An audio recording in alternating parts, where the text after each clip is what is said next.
The Borderlands movie trailer just dropped, so let's talk about it.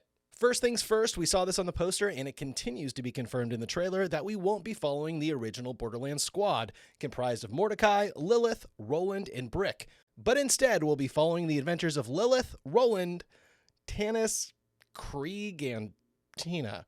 Hopefully we'll meet up with the rest of the gang along the way. The next big thing is the lack of a villain in this trailer. My money's on the brand new character that's apparently the CEO of the Atlas Corporation. Yeah, this guy right here, whoever that is. This is a weird choice since you've got an amazing villain in Handsome Jack literally right there. And before you start telling me that Handsome Jack wasn't in the first game, well, as far as I can tell, neither was Krieg, but here he is.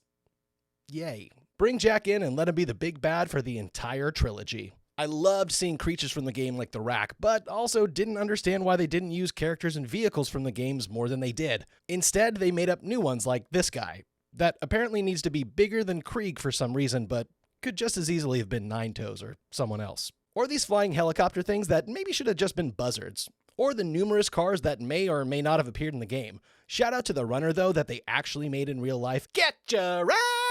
And, of course, Marcus's iconic bust that any fan of the series will recognize immediately. The psychos feel good, and more importantly, they look amazing. Which is in stark contrast to how I feel about both Kevin Hart as Roland and Cate Blanchett as Lilith's mom. Tannis, on the other hand, no notes. Chef's kiss. Mwah. Okay. I'll spare you my thoughts on the casting for this film since I'll be going over it in more detail in a future video. Finally, it's fair to say that this movie looks visually better than I expected. The look of Pandora is authentic and immersive. From bandit hideouts to Firestone itself, it's clear that a lot of attention went into crafting Pandora for the film. The premise is still a bit shaky, and hopefully it'll be fleshed out more in future trailers, but for now it feels mostly like a combination of a sci-fi road trip movie a la Zombieland and an adrenaline-fueled fever dream, a lot like Mad Max Fury Road. If it were me, I'd like to see them lean into the Mad Max of it all. One thing's for sure from the trailer, though, that this movie desperately wants you to feel like it's the new Guardians of the Galaxy. From its ragtag group of characters that learn that a real family is the one you make and not the one you're born with, to the music of Electric Light Orchestra playing in the background, the only thing left is a nice little Rocket Raccoon cameo to finish it off. Oh,